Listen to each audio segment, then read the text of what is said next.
Salut tout le monde, c'est Nat. Aujourd'hui, nouvelle vidéo, on va réaliser une pâte sucrée. Pour réaliser la pâte sucrée, on aura besoin de farine, de sucre glace, de beurre, d'œufs, de vanille en poudre et de 2 pointes de sel.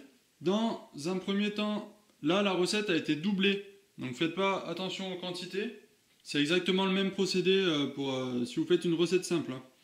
On va commencer par réaliser un beurre pommade avec notre beurre, donc tout simplement au micro-ondes. On fait attention de ne pas faire trop chauffer pour pas que le beurre devienne liquide, très important. Voilà, quand notre beurre commence un petit peu à fondre sur le fond, c'est que ça commence à être pas mal.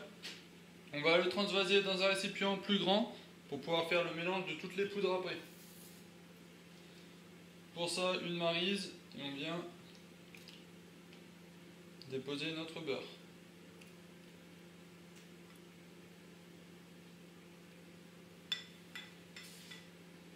Ensuite, avec le fouet, on va venir fouetter notre beurre pour vraiment réaliser un beurre pommade. Voilà, là, on a un joli beurre pommade. Donc il n'y a vraiment plus de morceaux, là, le beurre est lisse, vraiment lisse. On va venir ajouter le sucre glace. Donc en une fois, on ne cherche pas à y aller doucement. Faites attention de ne pas en mettre quand même de partout, hein. Et là, on vient mélanger notre sucre glace. Donc cette technique, en fait, ça s'appelle le crémage. Tout simplement pour la texture qu'on va donner à notre beurre, qui a une texture de crème, tout simplement.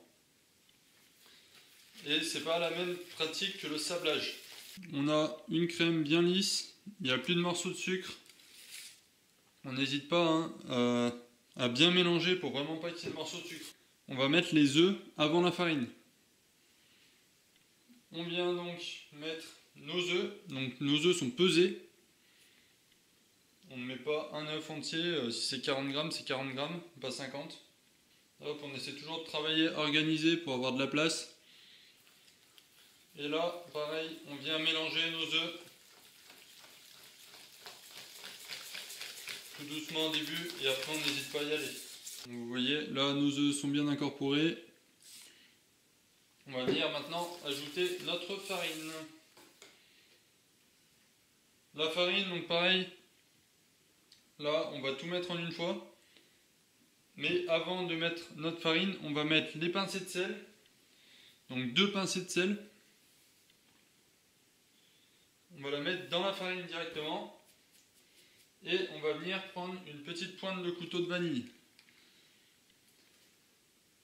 Si vous voulez faire une pâte sucrée classique, vous n'avez pas besoin de rajouter la vanille. Là, c'est que moi, pour ma recette, il me faut une pâte sucrée à la vanille. Donc pareil, on met la poudre dans la farine. Là, je travaille avec de la vanille en poudre. Si vous travaillez avec de la vanille en gousse, prenez une gousse. Mettez l'équivalent d'une gousse pour 2 recettes. Et on va venir ajouter notre farine. Hop. Donc on fait attention de ne pas en mettre de partout. Et là, on va venir mélanger doucement. Parce que vous avez vu, j'ai pris un récipient assez petit. Là, une fois que ça commence à faire une pâte, on arrête tout de suite de mélanger. On vient racler le fouet dans le récipient. Donc même si la farine n'est pas totalement incorporée, c'est pas grave. Là, je vous montre à la main, vous pouvez très bien le faire avec un robot. Et là, si vous avez des enfants, les enfants en général ils aiment bien faire ça. On va y aller à la main, on va finir à la main. Donc, on vient finir d'incorporer notre farine à la main.